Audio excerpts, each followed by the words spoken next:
कल जो हुआ था अंत में जो चल रहा है अपना गुरुदेव की वाणी है और शीर्षक दिया गया है अब भक्त के आंसू, तो भक्त का रोना। और इसमें जो कल आखिर में हुआ था उसको पढ़ के आगे बढ़ेंगे, जिसमें कहा गया था कि क्या होता है जब भक्त की आंखों से आंसू निकलते हैं, लोग समझ नहीं पाते हैं। भक्त तो अपने हृदय की प्यास को बुझाता है, उस भाव के अमृत से जो बूंदों के रूप में उसके भीतर ही रिश्ता रहता है, बहता रहता है। उसकी आंखों में अपने आप ही कृतज्ञता की दो बूंद छलक उठती है। और जब वो उस प्रेमोपहार को लेकर प्रभु के सामने जाता है तो उसके आंसुओं की माला देखकर भी उसका प्रभु गदगद हो उठता है और इतना ही कहता है उससे कि भाई तू क्यों मेरे लिए इतना रोया, मैं तो तेरे ही पास था, सदा सदा अपने भक्तों के पास रहा हूं, हमेशा उनके हृदय में विराजित रहता हूं। तो भक्त क्या कहेगा, यही ना कि मैं इन आंसुओं को संभाल नहीं पाया। ये आंसू नहीं है, वास्तव में ये मेरे भीतर इतना प्रेम उमड़ रहा था कि संभाले नहीं संभल रहा था। और अब इन आंसुओं को बहते हुए देखकर मुझे समझ में आ गया कि मेरा ये जो प्रेम है वो अब इतना सुदृढ़ हो गया है, इतना मजबूत हो गया है कि अब इसमें भक्ति और ज्ञान दोनों के पुष्प इसमें टिक जाएंगे। कैसे टिक जाएंगे? उन्हीं आंसुओं में पिरो दिए जाएंगे। वो इतना सूक्ष्म है ये धागा, प्रेम का धागा इतना सूक्ष्म है कि भक्ति और ज्ञान के पुष्प अब इसमें पिरोए जा सकते हैं। रो रो कर मैंने इतना मजबूत कर लिया है उस धागे को, प्रेम के धागे को, उस रिश्ते को, कि अब उसमें इतना पैनापन आ गया, इतना सूक्ष्म हो गया वो कि बड़े आराम से उसमें भक्ति समा सकती है, उसमें ज्ञान समा सकता है। तो भक्ति और ज्ञान दोनों फिर भाव में समाने लगते हैं। इतना सुदृढ़ कर लिया अब उसने, और यह दिल उसको इतना अब सूक्ष्म बना डाला है कि भक्ति रूपी जो कली है वो इस पर खिलने योग्य बनी। यानी अब भक्ति साकार हुई, भक्ति परिपक्व हुई, भक्ति सुदृढ़ हुई, क्योंकि विकसित हो गई। वो कली थी, अब वो खिल गई, पुष्प का रूप धारण कर लिया। दूसरी ओर ज्ञान, जो झूठा अहंकार था वो मिट गया और सच्चा अहम सोहम उसको पा लिया। तो दोनों ही बातें या दोनों ही रूप भाव के माध्यम से बन जाते हैं और भक्त को अनुभव में आ रहा है कि किस प्रकार तो भक्ति विकसित हुई और कैसे उसका झूठा अहंकार गिर के उसका सच्चा अहम, उसका अपना वजूद, उसका अस्तित्व, उसको वो समझने लग गया, उससे उसका परिचय हो गया। और अपने आप को देखता है कि मेरे हृदय में अब इतना दृढ़ विश्वास बैठ गया, पहले भी था और अब भी है, कि तू जल्दी से जल्दी आएगा और हमेशा मुझे तो अपने भक्ति और ज्ञान के पुष्पों को खिला के रखना है ताकि तुम्हारे चरणों में चढ़ा सकूं। तो इतना दृढ़ विश्वास था कि तू आएगा और ज्ञान रूपी पुष्प कमल खिला हुआ रह पाएगा, और इसीलिए रह सका उस तुम्हारी प्रतीक्षा में ही। नहीं तो संसार कोई समझ पाया इन आंसुओं को? वो तो नहीं समझ पाया। और यदि तू भी इनको आंसू ही समझेगा तो फिर जो न जाने कितने जन्म जन्मांतर की जो मेरी प्यास है, जो मैं बुझाना चाह रहा हूं, और यह जो माला मैंने पिरोई है भाव की, जिसमें भक्ति और ज्ञान के पुष्प लगे हुए हैं, तो शायद ये टूट न जाए। ऐसा ना हो जाए कि मेरे विश्वास को ठेस लग जाए। तू भी यदि इन्हें आंसू समझे तो तुझमें और दुनिया वालों में फर्क क्या है? तो कल यहां तक हुआ था, अब आगे लेते हैं। कहीं यह बूंदें बिखर कर बाढ़ न ला दे कि जिसमें तेरे चरण भी खो जाएं। तुमने मुझे जीवन के क्षण दिए, मैं उन्हें संसार के रण में न बिता सका। तेरे चरणों को पाने की आशा में बैठा, तेरे नाम की रट लगाए रहा। तेरे दिए हुए श्वासों पर प्रेम राग की बीन बजाता रहा। संसार मुझे आलसी कहकर न जाने क्या क्या कहता रहा।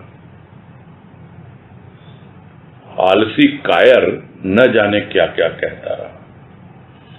आज तू मिल गया, मेरा जीवन धन्य हो गया, मेरा राग धन्य हो गया, भक्त का दिल धन्य हो गया, प्रभु का नाम धन्य हो गया, भक्ति धन्य हो गई, ज्ञान धन्य हो गया, और धन्य हो गया प्रभु का प्यार, भक्त की हार, और भक्त को पाकर यह संसार। जो भक्त व भगवान की गाथा सुनाकर ही, व्यथा सुनाकर ही भक्त व भगवान दोनों को अमर बना देता है।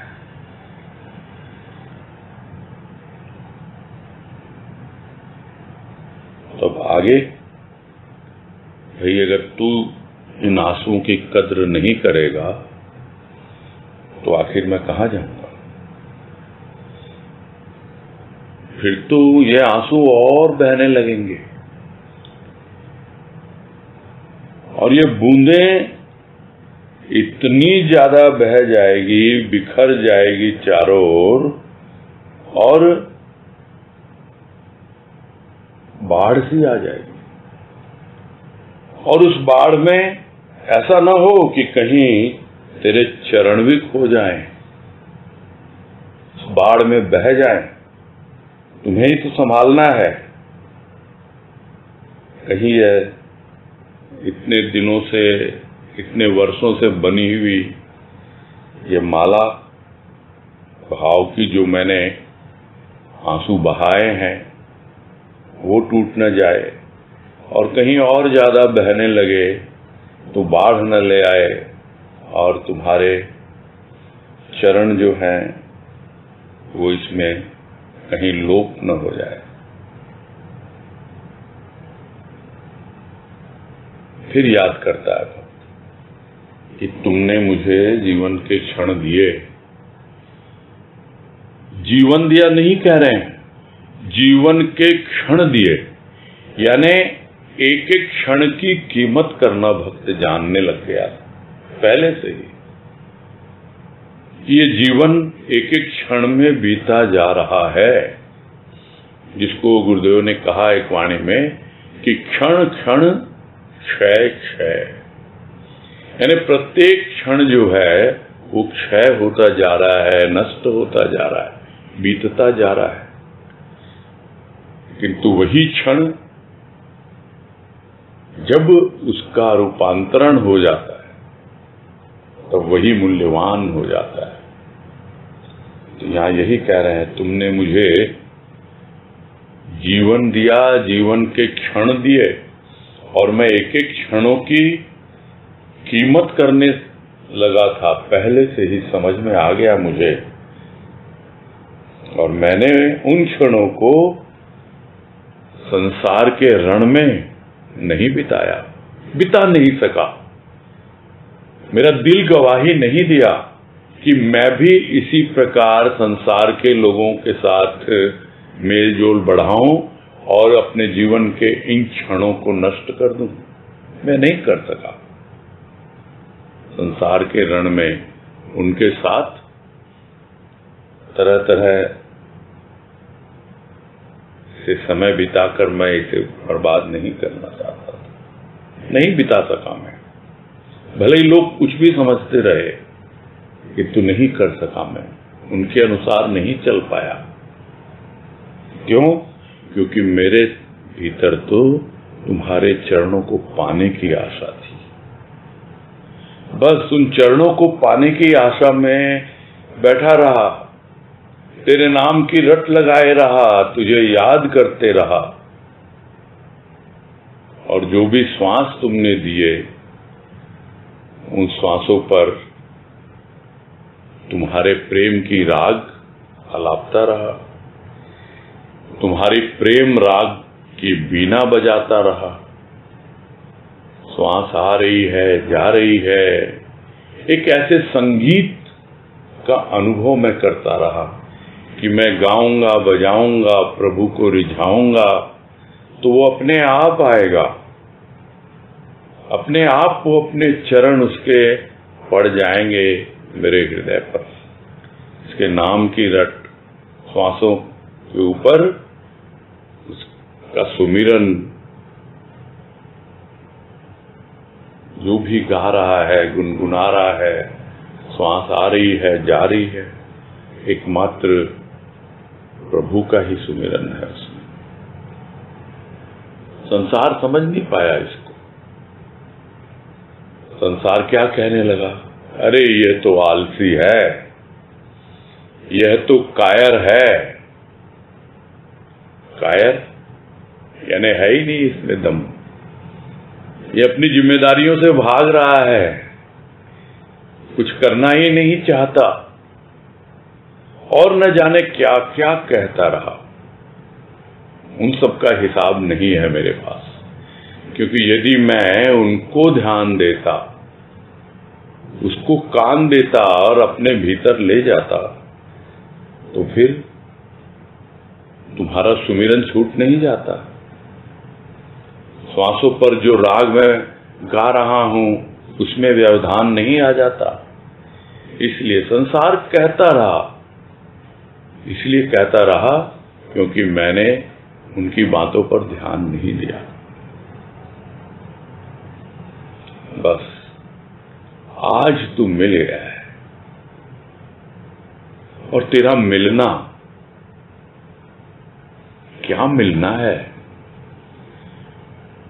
एकदम बदल गया जीवन। मेरा जीवन धन्य हो गया है।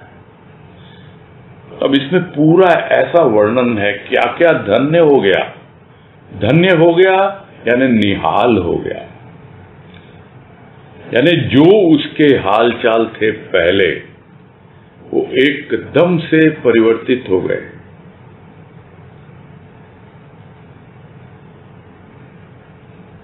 जीवन धन्य हो गया। जो राग मैं श्वासों पे गा रहा था वो राग धन्य हो गया कि मैं तुम्हें गा गा के पुकार रहा था और तुम आ गए धन्य हो गया मेरा जीवन, भक्त का दिल धन्य हो गया कि वहां पर आके प्रभु विराजित हो गया, क्योंकि वो प्रतीक्षा कर रहा था। रोज रोज जैसे सबरी झाड़ू लगाती है, राम मेरे कब आएंगे, वैसे ही भक्त रोज रोज अपने दिल को साफ करता रहता है। आओ ना प्रभु आओ ना, प्राणों में बस जाओ ना, जीवन मेरा बीता जाए तेरे इंतजार में।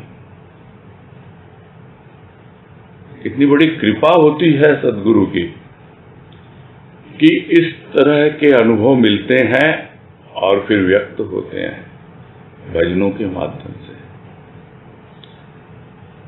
जीवन बीत रहा है, अब जीवन धन्य हो गया जब तुम आ गए।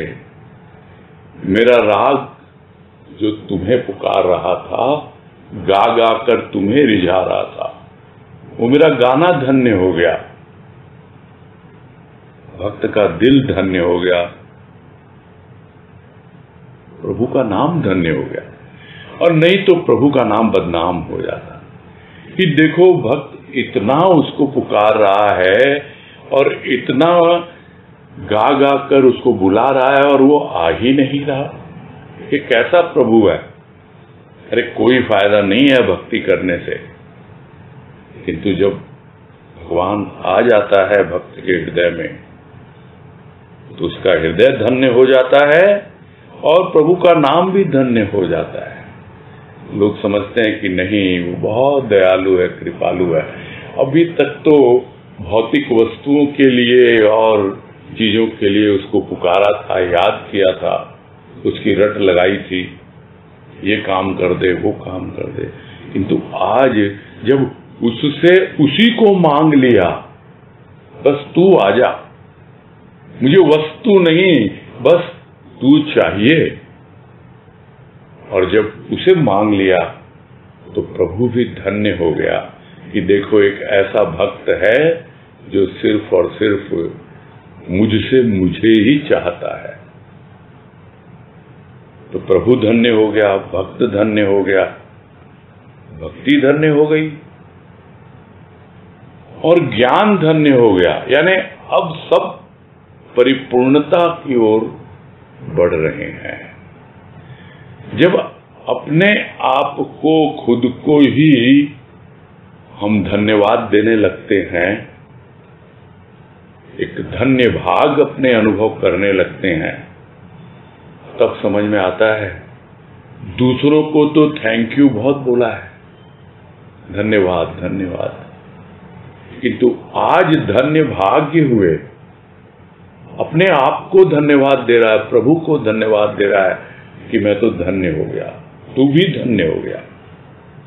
जो भक्ति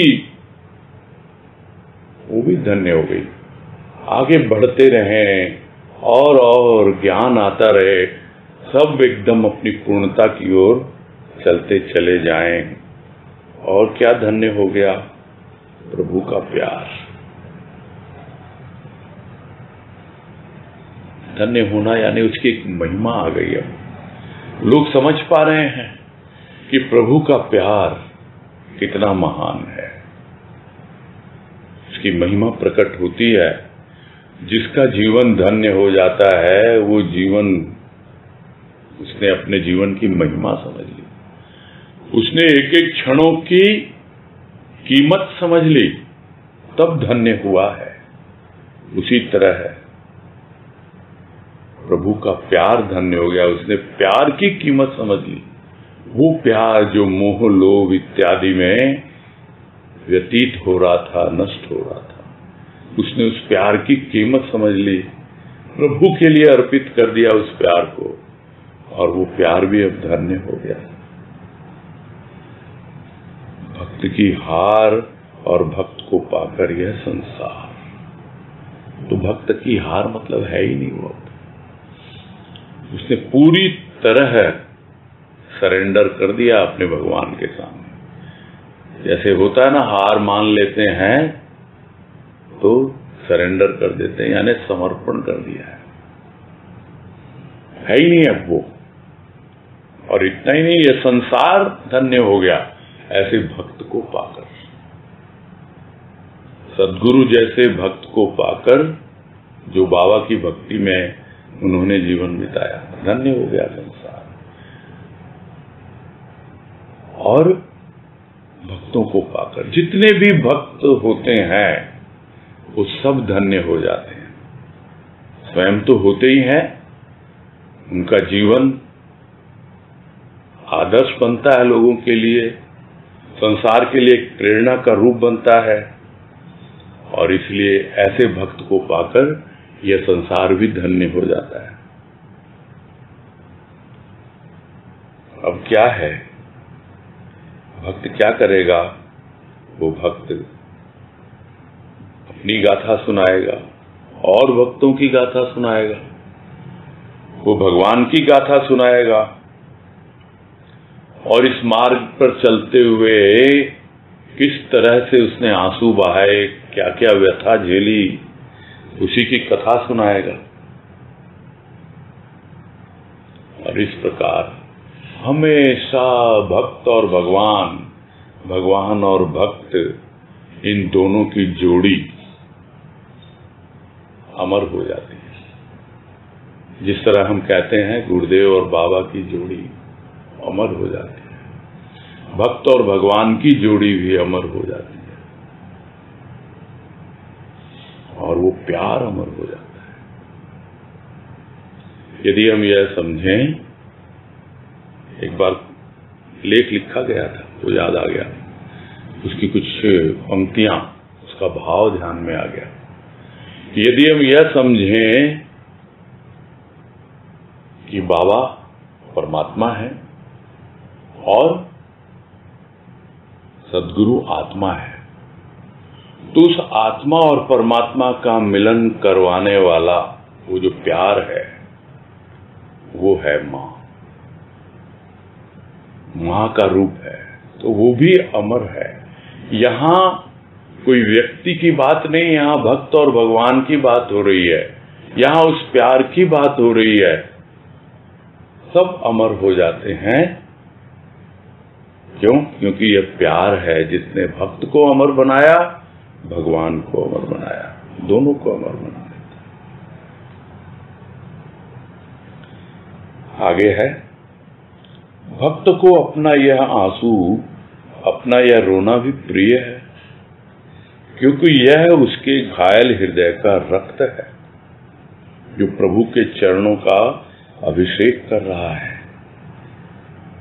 भक्त अपनी उस समय को याद करता है जब संसार के पथ पर चलते हुए उसका दिल घायल हुआ था।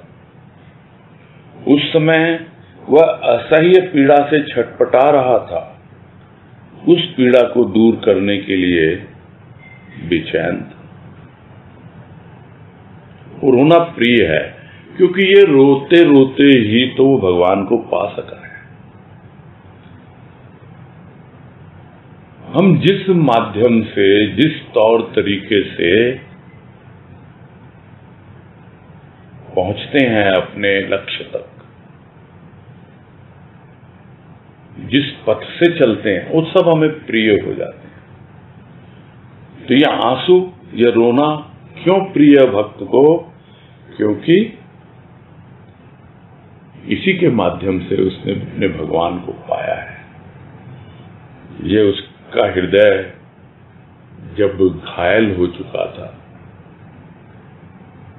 चोट लग गई थी अपने आप, दुनिया की, इसकी, उसकी, पता नहीं क्या क्या अवस्था उसकी बन गई थी, तो वो घायल हृदय लेकर के, वो आंख से आंसू नहीं बह रहे थे, वो उसके हृदय से वो रक्त बह रहा। ये कोई स्थूल रूप में नहीं, सूक्ष्म रूप में। एक एक आंसू की बूंद एक एक रक्त की बूंद के बराबर। और वो क्या कर रहा था? प्रभु के चरणों का अभिषेक कर रहा था इन आंसुओं के द्वारा। यानी रक्त की एक एक बूंद आंसू बनकर टपक रही थी और अपने प्रभु के चरणों का अभिषेक कर रहा था भक्त। तो याद करता है उस समय कि एक और संसार जो उसे घायल कर रहा है, उसके दिल में चोट पहुंचा रहा है, दूसरी ओर वो भगवान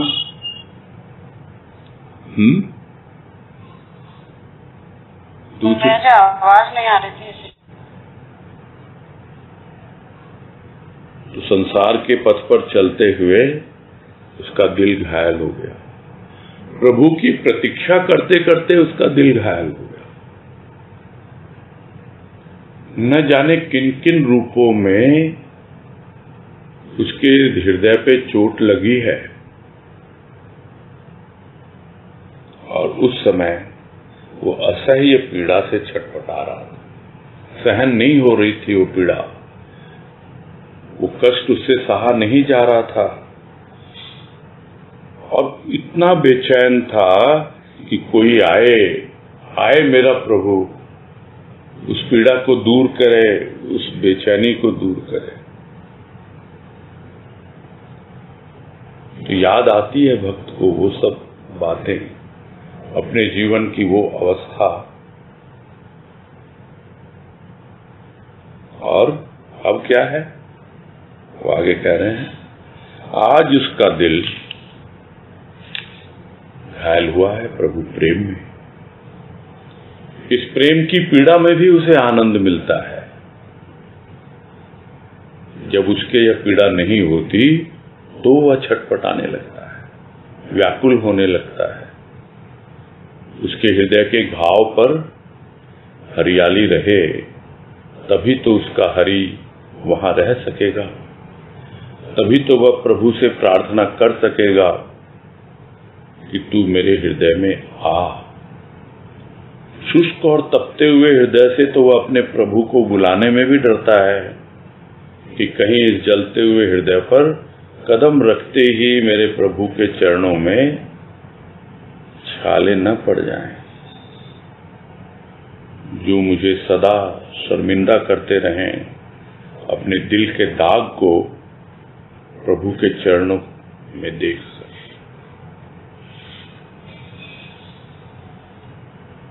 तो आज भी उसका दिल घायल है,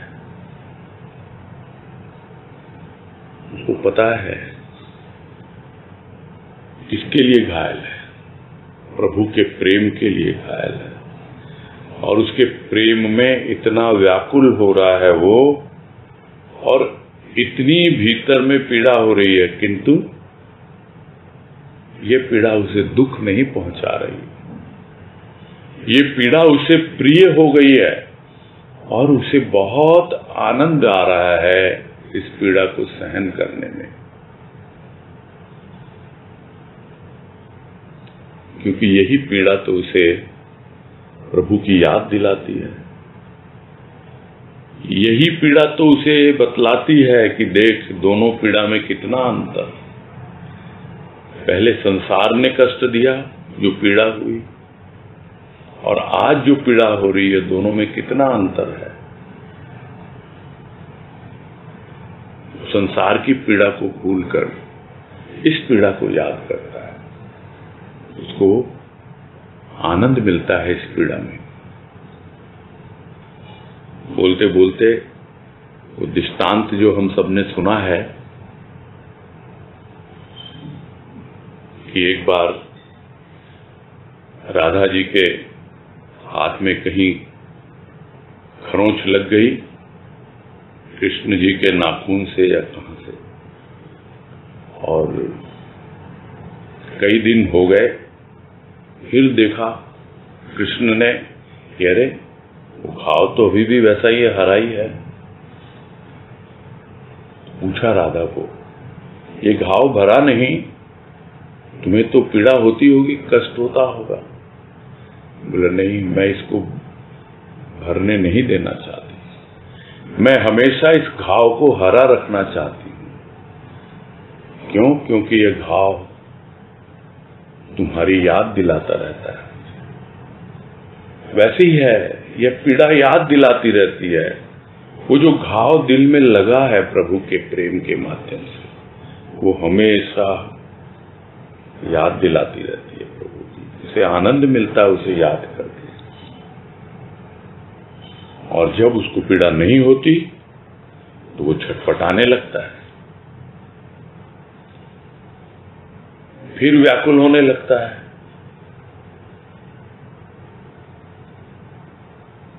अब उस घाव को हमेशा हरा रखना चाहता है।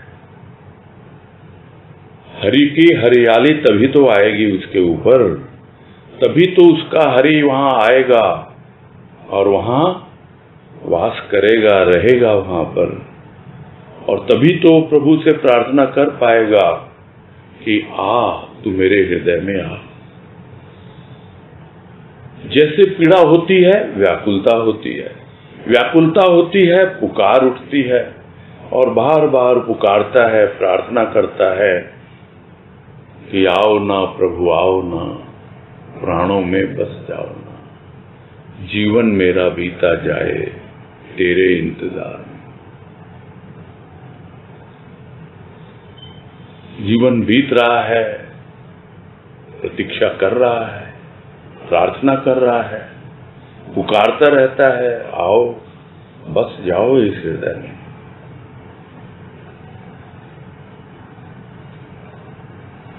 जब तक हृदय सूखा रहेगा, तपता रहेगा, तो कैसे बुलाएगा वो अपने प्रभु? अरे उस तपते हुए हृदय की भूमि पर यदि प्रभु के चरण पड़ भी गए तो क्या होगा? अरे मेरे प्रभु के पैरों में छाले पड़ जाएंगे। इसलिए अपने प्रभु को बुलाने से भी डरता है वो। ये हृदय रूखा सूखा इतना जल रहा है और इस पर प्रभु आएगा नहीं। वो आंसू बहा बहा कर उस हृदय को तर करता है। हरियाली आ जाती है वहां, तरी से हरी आ जाती है, हरियाली आ जाती है।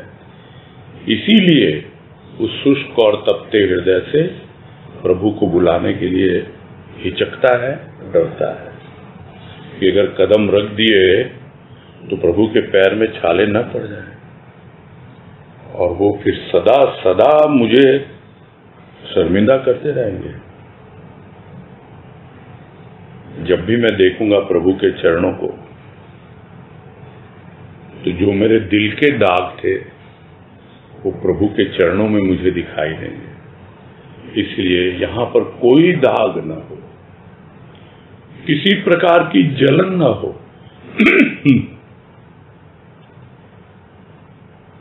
रूखा सूखा न हो, तपता हुआ न हो, बिल्कुल हरा भरा सींचा हुआ एक बगीचे की तरह हो। इसलिए क्या करता है भक्त? भक्त चाहता है कि मैं आंसुओं से सींच सींच कर अपना हृदय कोमल बना लूं। तो क्या चाहता है वो बता रहे हैं। भक्त हृदय चाहता है कि मैं आंसुओं से सींच सींच कर अपना हृदय इतना कोमल बना लूं, इतना दलदल बना लूं अपने हृदय में कि जब मेरा प्रभु इस हृदय रूपी माटी पर अपने चरण रखने का सौभाग्य प्रदान करे तो उसके चरण शीतलता का अनुभव करें और मेरे हृदय पर उसके चरणों की तस्वीर अपने आप अंकित हो जाए। जब मेरा प्रभु मेरे हृदय के दलदल में आए तो फिर उसका दिल इस दलदल में फंसकर ही रह जाए, वह फिर जाना न चाहे। आंसुओं को पार्थिव दृष्टि से देखने वाले संसार भक्त रोता नहीं, अपना दिल सींचता है। उसे सदा हरा भरा रखने के लिए, उसमें नए नए पुष्प लगाने के लिए, उसमें नई सुगंध भरने के लिए और अपने आप को समर्पण के योग्य बनाने के लिए।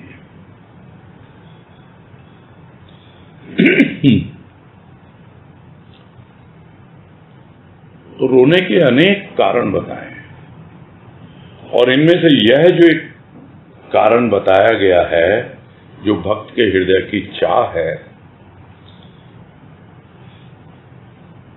इस तरीके का भाव, इस तरीके का चाव, इस तरीके की चाहना शायद ही हमने पहले कभी सुनी होगी, पढ़ी होगी। क्या चाहता है कि आंसुओं से सींच सींच कर अपने हृदय को बिल्कुल दलदल की तरह कोमल बना लो। जिस तरह दलदल क्या होता है, मिट्टी का कुछ इस तरह से सिंचन कर दिया जाए कि वो दलदल का रूप ले ले, तो अपना हृदय इतना कोमल हो जाए दलदल की तरह कि फिर जैसे ही मेरे हृदय में, हृदय की माटी पर मेरे प्रभु के चरण पड़े, तो फिर उसे वो ताप न लगे, उसके चरणों पे वो घाव न लगे। तपते और शुष्क हृदय पर यदि चरण पड़ेंगे तो वो दाग, मेरे दिल के दाग उसके चरणों पे पड़ जाएंगे। तो दिल एक ऐसा दलदल बन जाए कि बस शीतलता मिल जाए प्रभु के चरणों को इस दिल के द्वारा। तो जैसे ही उसके चरण पड़े इस हृदय पर, प्रभु स्वयं शीतलता अनुभव करे। इतना ही नहीं, मेरे हृदय पर उस चरणों की छाप लग जाए, कुछ ऐसी तस्वीर अपने आप छप जाए चरणों की, बस मिटाए ना मिटे। क्योंकि कठोर होगा हृदय तो उस पे नहीं छपेगा, और नरम होगा, कोमल होगा। तुम देखते हैं मिट्टी जब कोमल होती है तो उस पे बड़े आराम से पैरों के निशान पड़ जाते हैं। वैसे ही प्रभु के चरण अंकित हो जाते हैं जब हृदय कोमल होता है, तो वो अंकित हो जाए, छप जाए उसके ऊपर। और इतना ही नहीं, जब प्रभु मेरे हृदय के दलदल में आए तो उसका दिल भी इस दलदल में ही फंस जाए, है ना। वो इस दिल से बाहर निकल ही ना पाए, हमेशा हमेशा इस दिल में ही फंसा रहे। दलदल से निकलना कितना कठिन होता है। सिर्फ पैर अगर हों तो भी समझ में आता है, घुटनों तक यदि कोई फंस जाए दलदल में नहीं निकल पाएगा। तो यही चाहता है भक्त कि सिर्फ पैर ही नहीं, पूरा ऐसा इस दलदल में फंस जाए वो कि बस यहीं रहे वो, न तो जाना चाहे और न ही मैं उसे जाने दूं। भक्त के हृदय की क्या अवस्था, भाव की क्या अवस्था, क्या हम समझ पाएंगे इन सब बातों को? कि भक्त का हृदय चाहता है कि आंसुओं से इतना सींच दूं अपने हृदय को कि जो जलता हुआ था वो पहले तो कोमल हो, कोमल ही नहीं हो, फिर दलदल जैसे हो जाए। और दलदल क्यों हो जाए? ताकि प्रभु के चरणों की छाप पड़ जाए इतना ही नहीं, वो एक बार इस दिल में प्रवेश कर ले उसके चरण, तो बाहर जाना ही नहीं चाहे, वो यहीं आके बस जाए, दलदल से बाहर ही ना निकल पाए।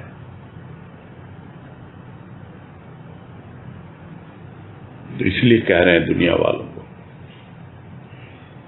कि आंसुओं को पार्थिव दृष्टि से देखने वाले संसार, अरे तुम संसार के लोग, पार्थिव यानी भौतिक दृष्टि, स्थूल की दृष्टि से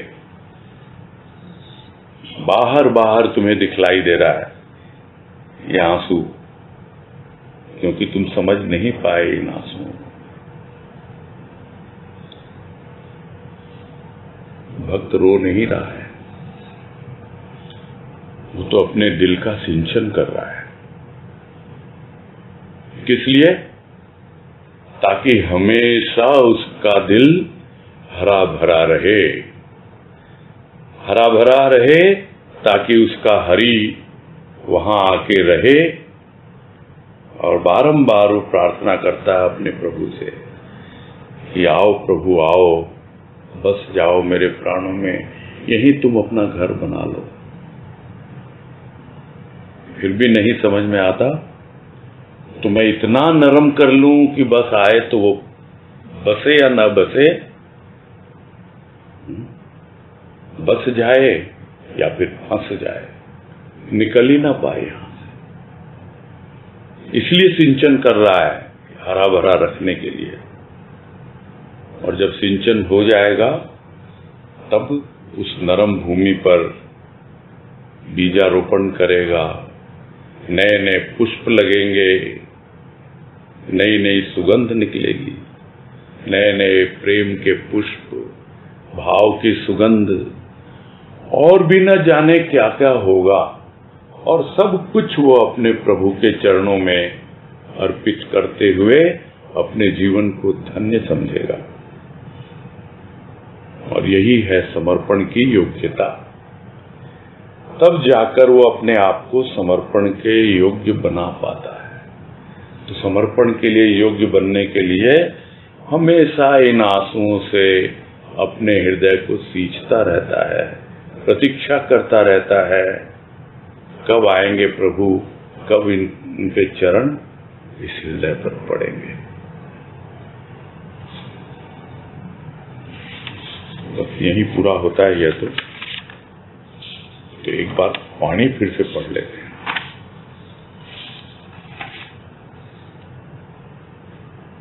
वाणी में गुरुदेव ने कहा, यह भक्ति की वाणी है 1412, जिसके आधार पर राजमा ने अपने भाव व्यक्त किए, जो हम लोग पिछले 2 दिन से कर रहे हैं, आज तीसरा दिन है। और यह वाणी है भक्ति की 1412 कि इसे रोना न कहे, यह तो आंसुओं की लड़ी में प्रेम का पिरोना है। तो किस प्रकार से भक्त उन आंसुओं की लड़ी में अपना प्रेम पिरोता है, उसका वर्णन है। दुनिया वाले इसे रोना समझते हैं, किंतु यह रोना नहीं है। एक ओर तो अपने दिल को धोना है, दूसरी ओर अपना जो जलता हुआ हृदय उसको शीतल करना है, तीसरी ओर वो जो दिल इतना कठोर है वो नरम हो जाए। तो कितने कितने लाभ हैं इस रोने के। सिर्फ प्रेम की लड़ी में पिरोकर वो भाव की माला प्रभु को अर्पित ही नहीं कर रहा, वो तो पूरा अपना जीवन निहाल कर रहा है, ताकि हमेशा हमेशा के लिए वो प्रभु का हो रहे, उसके प्रति समर्पित हो जाए। बस यहीं पूरा करते हैं।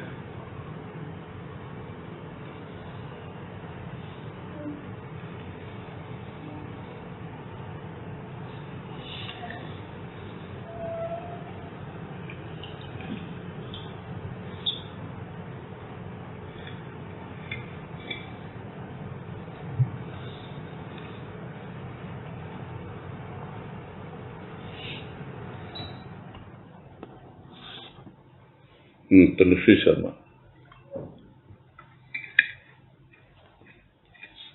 प्रणाम भैया। हाँ नमस्कार, बोलो। ये समझना था कि ये जो रोना और भक्त के तड़पने की बात कर रही है माँ, तो ये प्रारंभिक अवस्था में होता है उसकी बात है, या जब उसको लगन लग जाती है और उससे एक बार लगन उसको लग जाती है उसके बाद का ये रोना है?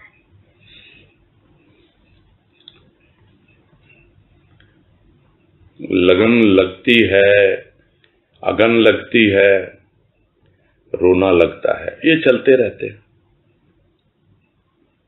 यही है। देखो, आंसू बहे या न बहे, किंतु भीतर तो वो तरी रहती ही है ना, भीतर तो वो कोमलता रहती ही रहती है। तो इसलिए वो भाव का जल, प्रेम का जल, वो तो हमेशा रखना ही पड़ता है भीतर, भले वो आंखों से प्रकट हो या ना हो। उस वक्त आंखों में वो बूंदें आ भी जाती हैं तो बहती नहीं है, टिक जाती हैं, वहीं टिक जाती हैं। और इस अवस्था को अनुभव करके तो भक्त और ज्यादा निहाल हो जाता है और अपने आप को धन्य समझता है कि कितनी मेरे ऊपर कृपा हुई है, उसकी इनायत हुई है ना। वो गजल की लाइन जो गुरुदेव कृपा से लिखे गए थे, 2 शब्द कि मेरी पलकों पे इन भावों को सजा रहने दो, जैसे की है ये इनायत वो बनी रहने दो। वो हमेशा चाहता है कि पलकों पे ये भाव की बूंदें सजी रहें और उसकी इनायत यानी उसकी कृपा हमेशा बनी रहे।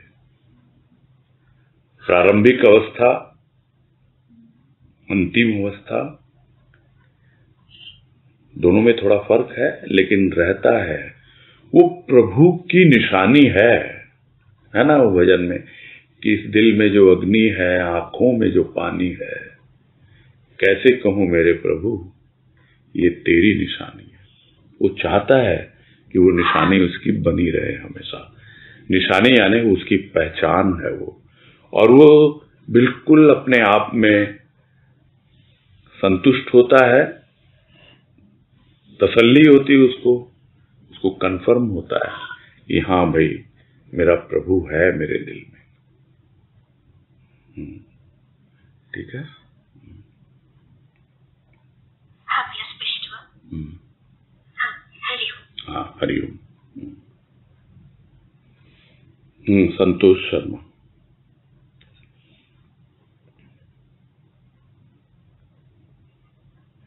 हरिओम भैया। हाँ, जय गुरुदेव। अभी जो आपने कहा कि जो हमारी आंखें प्रभु के भाव और प्रेम से जो भीगी रहती है, नीचे ना ढलके चाहे आंसू, तो उसको हम क्या अपने प्रभु का स्पर्श भी समझ सकते हैं? समझना क्या होता है, ये तो अनुभव करना होता है। अनुभव करना, सॉरी जी हाँ, अनुभव करना। हाँ, समझने की चीज ही नहीं है ये। आपको अनुभव होगा, और अनुभव को कैसा प्रमाण है, ये भी बातें आई ना अभी कि लोग बोलते हैं ना कि भाई ये क्या, इसके पिछले लेख उसमें था माँ के ही, राजमाँ के, कि लोग प्रमाण मांगते हैं कि ये कल्पना तो नहीं है ना, तुम्हारी कल्पना की उड़ान भरता रहता है। लेकिन जिसको अनुभव हो गया उसको तो पता है ना कि ये कल्पना नहीं है, ये अनुभव है। समझते हैं दूसरों के द्वारा, यानी दूसरों को जब हम देखते हैं सामने, सपोज किसी और भक्त को देखते हैं और हमें उसकी आंखों से आंसू बहते हुए, तो जो संसारी होते हैं उनको तो समझ में ही नहीं आता, किंतु जो भक्ति में लगे हैं उनको थोड़ा थोड़ा समझ में आता है, लगता है कि हाँ भाई, तो कब हमारे ऊपर कब कृपा होगी कि हमारा हृदय भी इसी प्रकार गदगद हो और हमारी भी आंखों से 2 बूंदें निकलें, चाह तो होती है ना जब ऐसे भक्तों को देखते हैं तो, और फिर उसकी कृपा होती है, खुद को भी वैसे अनुभव होने लगते हैं, तो फिर अपने आप मालूम पड़ जाता है।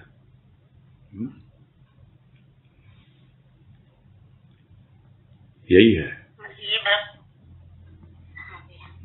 ये स्पर्श है हमारे प्रभु का कि वो उनके भाव ने हमें छुआ है भीतर से, है ना? छुआ है और बहुत कुछ किया है, सिर्फ छुआ ही नहीं है ना। मैं शब्द नहीं बोल सकती भैया उसके लिए। नहीं, मैं समझ पा रहा हूँ। हाँ, वो जब अनुभव में आता है ना तो पता नहीं कहाँ से कहाँ ले जाता है वो। हाँ, इतना जरूर है, वो भाव कहाँ ले जाता है पता नहीं आ रहे। सिर्फ ये नहीं छू के छोड़ दिया, नहीं, वो उड़ा के ले जाता है बहुत बार, तो कहाँ से कहाँ पहुंचा देता है कुछ मालूम नहीं पड़ता।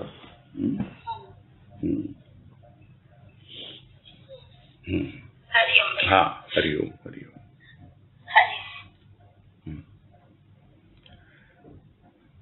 नहीं, और कोई जिज्ञासा हो इस टॉपिक से अलग तो भी रख सकते हैं, अभी थोड़ा सा समय है अपने पास।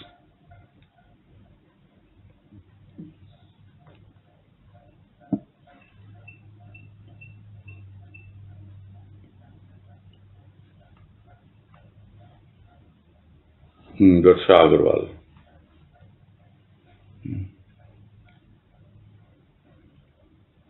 हरिओम भैया। हाँ, हरिओम, बोलिए। भैया जैसे इससे भी एक बात आई थी कि संसार मतलब जैसे माने तो ना अनुभव। आवाज नहीं आ रही है आपकी। कि संसार हमको आलसी और कायर बोलता है, ये आवाज नहीं आ रही है? अब आई, हाँ, पहले बीच में रुक गई थी। जैसे इसमें आया ना कि संसार ना हमको आलसी और कायर बोलता है पहले।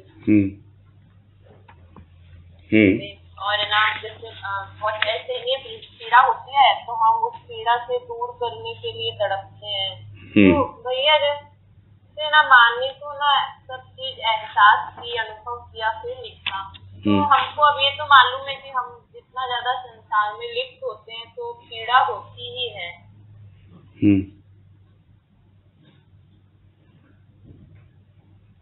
तो इससे ना उस पीड़ा से हम अलग रह सकते हैं कि हम अपने आप को दुख नहीं पहुंचा सके। नहीं, प्रभु को पाने की पीड़ा होगी तो संसार की पीड़ा कम हो जाएगी अपने आप ही। जब प्रभु से प्रेम होगा तो संसार का प्रेम अपने आप हट जाएगा। यही तरीका, और कोई तरीका है ही नहीं। जिसको बाबा ने समझाया ना बड़े आराम से कि वो स्वतः त्याग है। अभी प्रभु से अनुराग नहीं हुआ, इसलिए संसार की जो कामनाएं, इच्छाएं हैं, उनका त्याग नहीं हो पा रहा है। जिस दिन प्रभु से अनुराग हो जाता है तो त्याग स्वतः हो जाता है। वैसे ही है, उस पीड़ा से छुटकारा पाना है तो प्रभु के प्रेम की पीड़ा जगाएं, उसको पाने के लिए व्याकुलता हो। और अभी बात हुई ना कि भले ही हमको वो अनुभव नहीं हुए अभी, किंतु जब हम भक्तों के अनुभव सुनते हैं, पढ़ते हैं, बातें करते हैं, या बहुत बार हम फिजिकली देखते भी हैं, है ना। हम लोगों ने, ज्यादातर लोगों ने देखा है राजमा को। हो सकता है उस अवस्था को नहीं देखा हो जिसका वर्णन यहाँ पर है, किंतु कुछ अंशों में किसी न किसी रूप में तो हमको अनुभव मिले हैं। वैसे जिस किसी को भी उनका सानिध्य मिला तो उसे प्रेरणा भी मिली है। तो यही है कि जितना हम जिसके साथ उठ बैठ करेंगे, जिनकी संगत करेंगे, उससे हमें प्रेरणा मिलती है। और यदि वाकई हमारे भीतर उसकी चाह है तो वो चाह भी वो कृपा करने वाला करता है और चाह पूरी भी करता है, उसमें कोई संदेह नहीं है।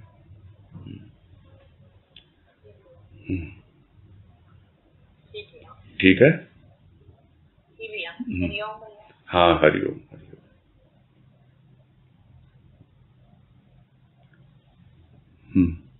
ठीक है, फिर पूरा करें।